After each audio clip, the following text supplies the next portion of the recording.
When we talk about youth inclusion and youth inclusivity, it's not a tokenized term. We don't want to be put on leadership positions just for token or just a title. Youth inclusion in decision-making processes is a fundamental human right. And some research reveals that under 1% of member of parliaments in the Caribbean region are under the age of 30. And that's merely not enough. So today we are going to discuss and hear from one of the facilitators of the upcoming Lead Young, Lead Strong Youth Conference hosted none other than the Mayaro Youth District Council. That's coming up pretty soon. We're gonna hear from her, her opinions, her perspectives, and get a little insight into what she's going to presenting to you. Beautiful, exciting, the best youth of Trinidad and Tobago. I can say that because I hail from there. We're gonna hear from her in terms of what she's going to be presenting to you all.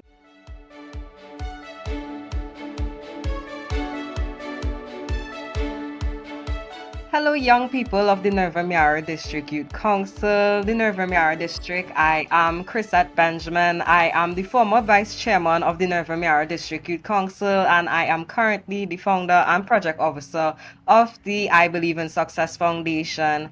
And today we have the pleasure of having Miss Cavelle Joseph St. Omer, president of the Human Resource Management Association of Trinidad and Tobago, for a really nice and intriguing and youthful conversation on youth inclusivity in the decision-making process. So for some context, now when we talk about youth inclusion and youth inclusivity, it's not a tokenized term. We don't want to be put on leadership positions just for token or just a title. Youth inclusion in decision-making processes is a fundamental human right. And some research reveals that under 1% of member of parliaments in the Caribbean region are under the age of 30. And that's merely not enough. So today we are going to discuss and hear from one of the facilitators of the upcoming Lead Young, Lead Strong Youth Conference hosted none other than the Mayaro Youth District Council. That's coming up pretty soon. We're gonna hear from her, her opinions, her perspectives, and get a little insight into what she's going to presenting to you. Beautiful, exciting, the best youth of Trinidad and Tobago. I can say that because I hail from there. We're gonna hear from her in terms of what she's going to be presenting to you all. So I will leave some room for Cavelle to introduce herself a bit, and then we'll dive straight into it. Okay, well, hello everyone. As Chrisette said, my name is Cavelle, and I am happy to be part of this conference, this two-day conference happening in July. Of course, I was more than willing to participate and to support this initiative because, just as you said, Chrisette, I firmly believe it's important that youth be actively involved in decision making, in the development of their communities, involvement in politics, involvement in sports, in economics, in education, in all aspects of social life. And we do have several treaties that our country have signed on to, several conventions.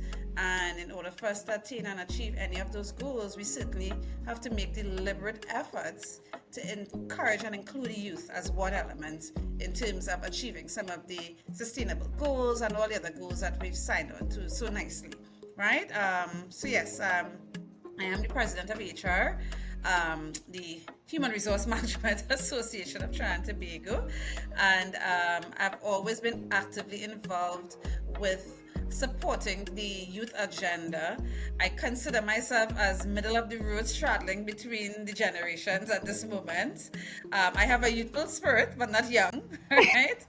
Um, but I certainly have always been involved in the promotion of youth and youth inclusivity, especially if I consider my past and my involvement in local government reform and all of that as well, where I was actively involved in local government reform at one particular point in time, under, well, many years ago. I wouldn't say how many years ago that was, all right? But part of the agenda back then, and even part of the vision for the country back then, certainly centered around youth and youth involvement in politics, especially as well. Yeah. I am happy to hear that when you were younger, Yeah, I mean, you're still young. When you were younger, you were involved in setting that foundation for local government reform. And that could be a whole other discussion by itself. But let's dive straight into the interview. So, my first question would be, what does lead young, lead strong mean to you? Well, certainly, in terms of youth leadership, at least when I hear lead young, lead strong, I consider it a solid message geared towards youth leadership and actively encouraging the participation and practice of teens exercising authority over themselves and over others. Leadership to me centers around how we develop youth and gain and how we assist youth with gaining the skills, the knowledge, and everything that is necessary to lead civic engagement, education reform, community organizing activities. So it's really a process, and this conference is really to encourage and prepare a young person to meet the challenges of that. Exactly what I'm saying here. How do we get our youth to lead strong, to manage the challenges of adolescence and that transition from adolescence to adulthood, to really live to your full potential? And I see it as a conference promoting activities and experiences that will help youth to develop social, ethical, emotional, even physical or cognitive competencies that will encourage them to lead strong and to make decisive decisions about their own futures, their own, your own direction. You should be actively involved in things that concern you. I participated in a conference last Sunday. The Caribbean Corporate Governance Institute had a conference, and it was speaking to the future generations, right? And how businesses are making decisions now that has so many implications for the next generations. How we use natural resources, and I mean the resources of the land of this planet right now, geared towards profit, very profit driven, but no consideration for the next generation that comes because we want to maximize profits now. If we get youth involved, and that was my point to them at the conference, I mean, we would have been to see more young people on panels, right?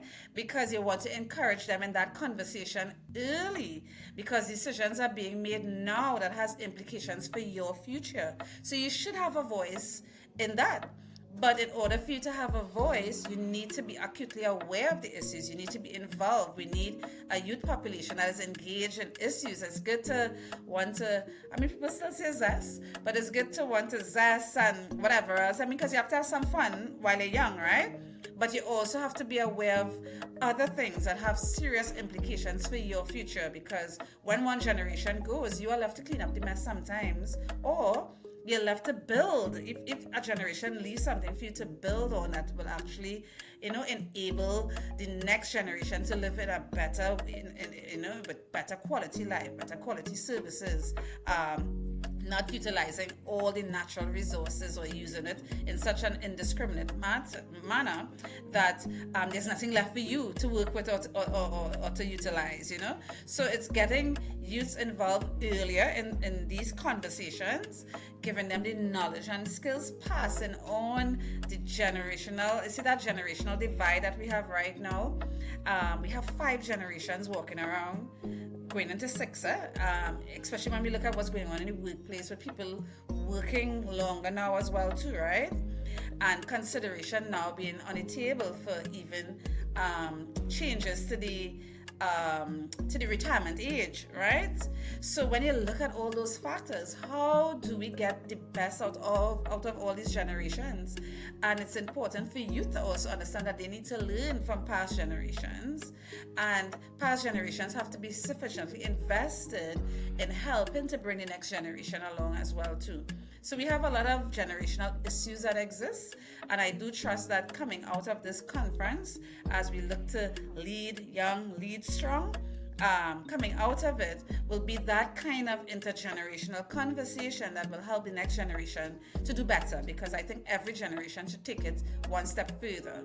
But there are deep concerns for the world and where we find ourselves, and whether or not that is in fact happening as well, where we make the world a better place for the next generation. Yeah?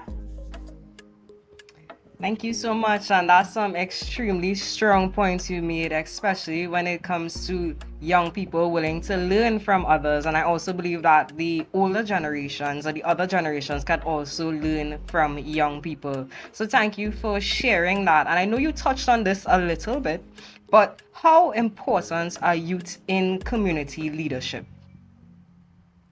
Well, certainly without youth leadership, there will never be the next leaders in line, right?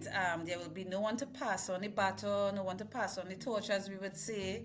So it's absolutely important in terms of youth and youth being involved, not only in community leadership, but in all aspects of leadership. So why not start them off young? Why not start people off younger by letting them make decisions from as simple as what to eat, what to wear, that's all part of it from a child growing up, what they do next, what extracurricular activities they like to be involved in. Helping children from young to make decisions about their lives and giving them options, saying, okay, why it's better to eat fruits rather than to eat snacks, why it's better to drink water than to drink soft drink.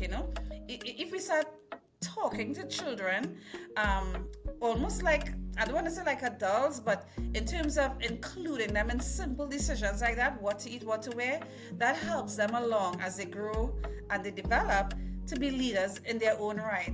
Youth leadership and the opportunities provided to youths a lot earlier will certainly allow young people to grow in a more positive way and certainly promotes personal growth. So the minute when I look at you guys, and I mean I'm always so proud of you, Chrisette and the others, Patrick and all the others, and seeing the opportunities that are provided for you to get involved in things earlier, it increases your individual opportunities as a youth and you become more actively involved in your community like that. It increases your opportunity for employment, for leadership roles, for experiential learning, to have access to some of the great thinkers and thought leaders in the country because you're surrounded by people you can learn and be mentored by, right? And recognizing experiential learning is all part of it. It's not only about going to a classroom and having a lecturer or a teacher have you take notes and repeat everything that they say, but getting first-hand active knowledge and actively learning how to do things just by being part of your community, solving problems firsthand, being on the front line of activism, and understanding that you have a responsibility to your community. It's not just about your individualistic goals, but a more collective approach to living. If we encourage youths earlier to be actively involved in their communities, you will see that transition and a lot more caring for their environment and their community. They'll be a little bit more invested in it, if you ask me, right? And certainly in terms of overall leadership development of the youth now, it provides a great opportunity for mentoring, for getting guidance, for being coached by an adult that will help you to prepare for the future and future roles. So by the time you come to someone like me who is in HR and you share all about these experiences you've had and the opportunities you've had to grow and to be mentored, it makes you a good candidate for a job, right? Because you were so involved earlier. You understand what it's like to work within a team environment, how it is to make decisions, how it is to spend money, the concept of a budget when you do your fundraising activities. There's so many great skills that you can learn from young that can now be filtered into the world of work as well too. That makes you a great asset to an organization. So to me, that is a great thing about youth being involved very early in community development. Through activities and experiences like that as well, you develop your mental strength. What I see now, a lot of young people do not have the ability to cope with life challenges the way previous generations were able to, right? So again, through through these kind of activities, you develop mental strength, physical skills, social skills, which are so critical. And that's why COVID was such a difficult time, because it resulted in so many young people being isolated, especially for those who are now going to be entering schools for the first time or entering a university for the first time and missing out on those crucial years, because those social skills and getting involved in campus activities and sports, team sports, they teach you invaluable skills just the same, a sense of ethics and emotional competence as well too. So to me, your involvement in youth community work and youth activism and being involved younger helps prepare the next generation earlier for the responsibilities of adulthood. So it's a no-brainer to me, and it's really me advocating for more youth being involved in decision making in all aspects of life, and not just anyone, in all aspects of life, whatever your endeavor might be. Yeah. Perfectly answered and well said. And I always say that my co-curricular experiences at secondary school prepared me way more for the work world than the classroom. I always say this, so I totally agree. And as you guys heard it from someone in HR herself, it makes you a really nice candidate. I know those in HR, when they see all these leadership experiences, they smile because they say this is somebody we know could deal with conflict management, could deal with probably understand our budget or what it means to manage resources. So you all heard it yourself. So this leads into my other question. So what are your expectations for this conference? Well, certainly, I love engaging with people, actively being engaged, more so the learnings for me myself. People think that adults or an older person can't learn from a young person. I learn a lot from young people when I interact with them as well. So for me personally, I do hope in terms of the overall goals and objectives that you all have set for yourselves in terms of what you're trying to achieve, that the people within the community take advantage of these 2 days and the access to the type of instructors and facilitators and activities that will be provided over the 2 days, that they come out and absorb it all. That kind of interaction and that kind of learning, at least for me, I want to make sure that I could make a difference in my own way, influence one generation or the other. If it's just one person, I always say if it's just one person, I'm good with that, because that person will go on and it will have a multiplier effect.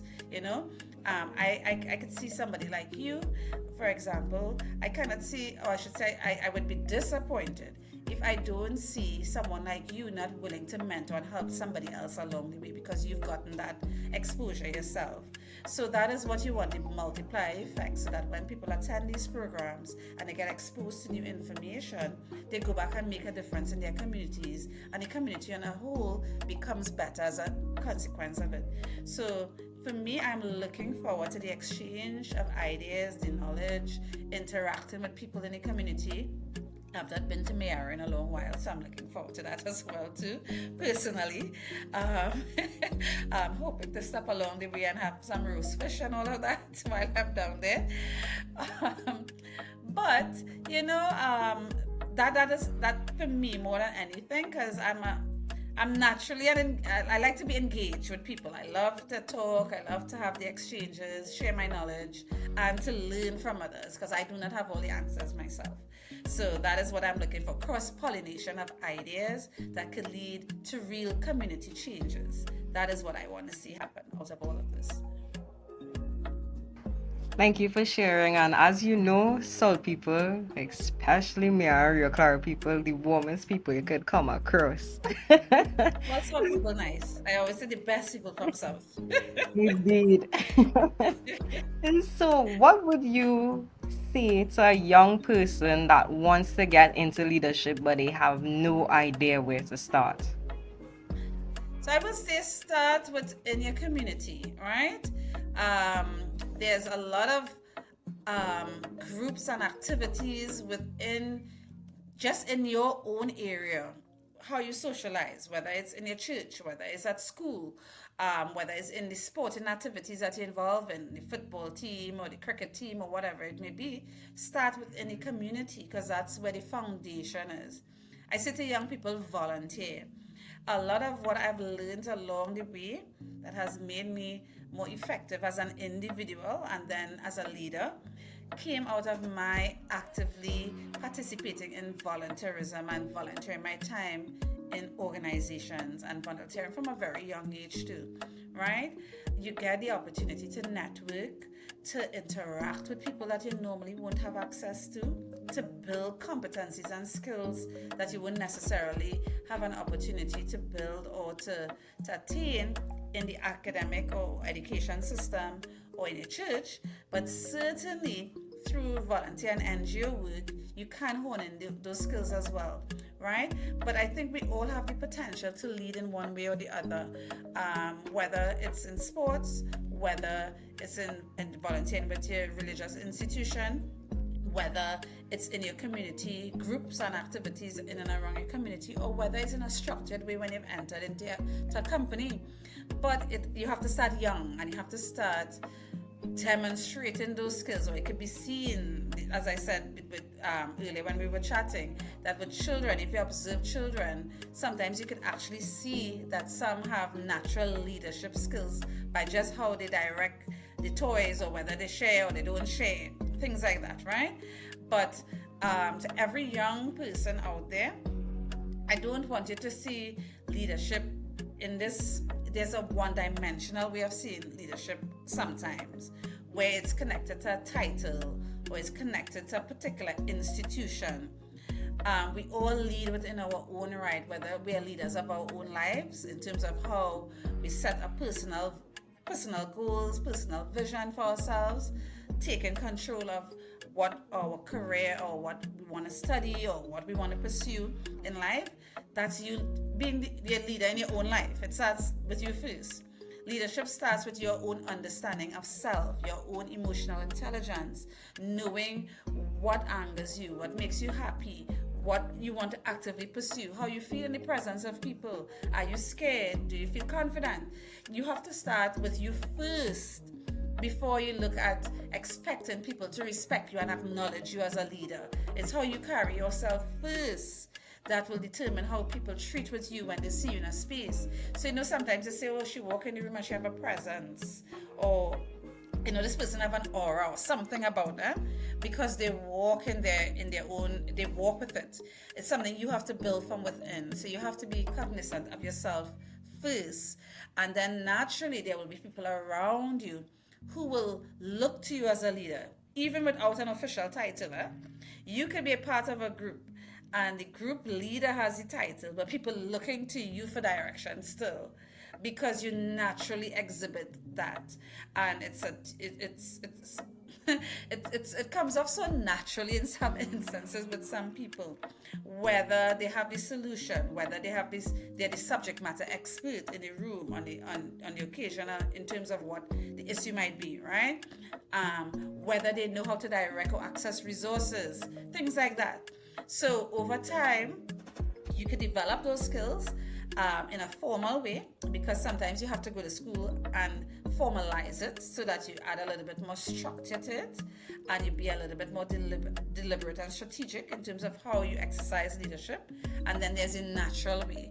Sometimes the natural way can go down a negative road. So I would say, for example, a gang leader is a leader, right? It's someone who is respected by the gang, someone that people look to for some reason or the other, right? A bully is a leader, right? So there's a negative connotation to it. But what we want to do is develop positive leaders in our communities, people who are interested in the overall development of our country and the smaller communities that we work and serve in, right? That is what we want to replicate throughout Trinidad and Tobago. And it's through events or seminars or conferences or activities like this that you could help to develop future leaders in your community by giving them the exposure, giving them the information, giving them access to people that they may not have normally have had access to as well. By mentoring, by coaching, that is how we develop those skills as well and become solid leaders in the future. I say to young people, get yourself a mentor, someone who may be where you want to be. I've always found myself around older people for some reason, right? My friends' parents will tend to be my friends, to be honest, because I learn so much. And then because the things that I am interested in, I often find people my age, they weren't interested in it. So if I want to talk politics and economics and all of that, nobody want to talk about that, Cavelle, So I found myself always with the adults and talking about these things, So all of that helps shape you as an individual and help expose you earlier to how to think, how to navigate, how to, to position yourself in such a way that you eventually rise to the top of your profession, to the top of your field, to whatever it may be. And as I say to my godchildren and all my little nieces and nephews, I say, what number you all are? Every time they see me, there's just pop your finger one time. The young, because I always say you all are number one. No matter what it is you're doing, you're number one in my eyes. So when they bring the report card, I want to see one. So I mean, you develop it from young. I've tried to find out what you want to be in life. I have a nephew, he wants to be a pilot, so I call him captain, pilot. I give them titles one time, so that they start to see themselves in that light as well too. Sometimes you have to speak things into the lives of people as well, so that they actually believe that they can achieve it just the same. So it's a long road, but it's not a lost cause. And I often get very despondent when I hear older generations crying down young people, like if there's no hope or it's the worst thing out there. It's actually not, Young people are just replicating what they see adults do most of the time.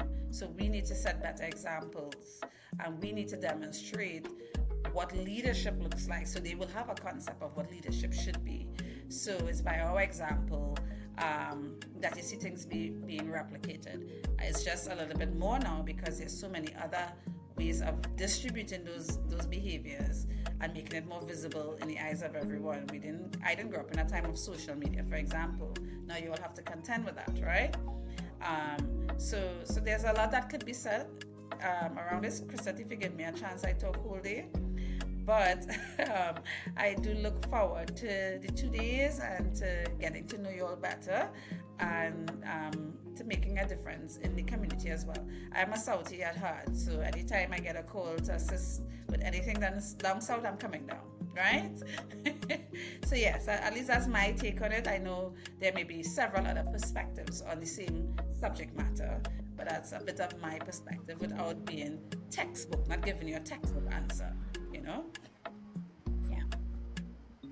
I mean, I'm sitting here listening to you and I am being inspired already. The fact that you are saying speak things into being, you're imparting knowledge by saying you are number one. I think I'm going to apply that to my own life anytime I find myself doubting myself. Remember, Chrisette, you are number one. Remember, Nariva, Mayaro youth, you are number one. So as we come to the end, I just have one last question and you give some insight.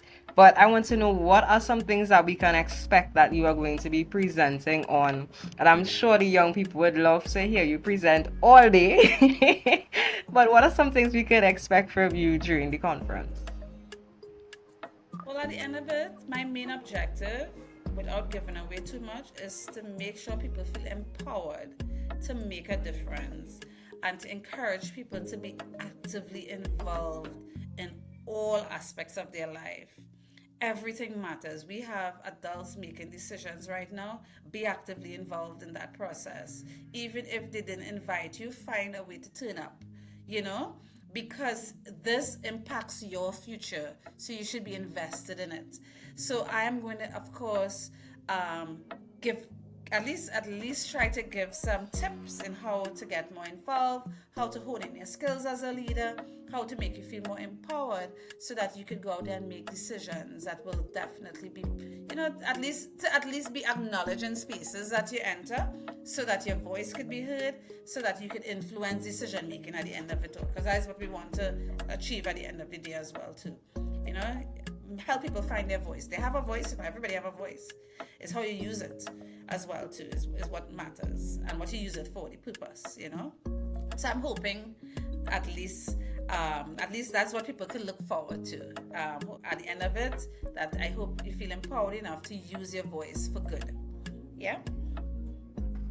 Well, I know for a fact that this is going to be a very, very dynamic session. I hope it is on the Saturday because that's when I'm able to be there so I can sit down in the session because as you all can see, Cavelle is a boss.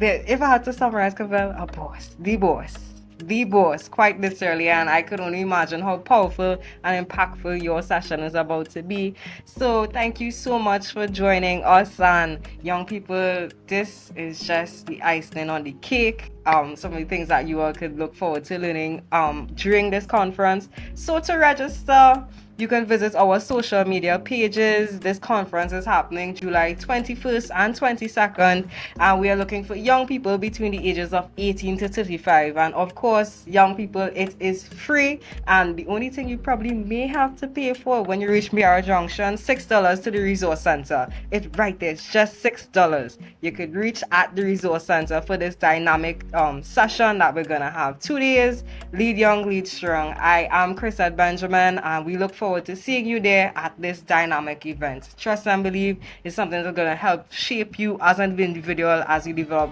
more young leaders who are willing to lead young and lead strong. Thank you very much.